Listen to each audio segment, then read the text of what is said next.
Vous êtes sur France 3 Atlantique et vous êtes les bienvenus, bonsoir. Depuis 2017, un collectif de Girondins et de Charentais-Maritimes se mobilise contre les tarifs du bac qui relie Royan à Soulac. Ils les trouvent excessifs. Les 80 membres de l'association pointent même du doigt une mauvaise gestion. C'est une traversée qui peut coûter cher. 2 à 3 fois par semaine, ce patron soulacais prend le bac pour rejoindre l'une de ses entreprises à La Rochelle.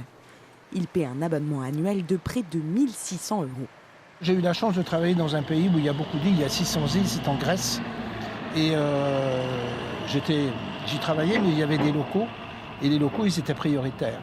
Vous voyez là, ils m'ont coincé, je suis sorti le dernier derrière les camions. Des tarifs qui interpellent les habitants des deux côtés de l'estuaire. Près de 80 d'entre eux ont monté un collectif pour obtenir des tarifs plus avantageux pour les locaux.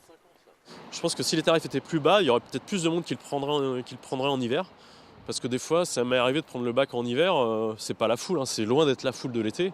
Donc il y aurait plus de monde, donc il y aurait quand même de l'argent qui rentrerait. Mais chaque personne individuellement paierait moins cher son passage. Le bac qui traverse l'estuaire est un établissement public à caractère industriel et commercial. Il dépend du département de la Gironde.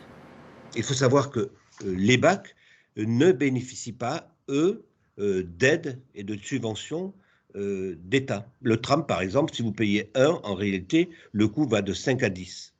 Sur les bacs, les prix qui sont pratiqués sont les prix que budgétairement, on est obligé d'appliquer pour avoir un équilibre budgétaire.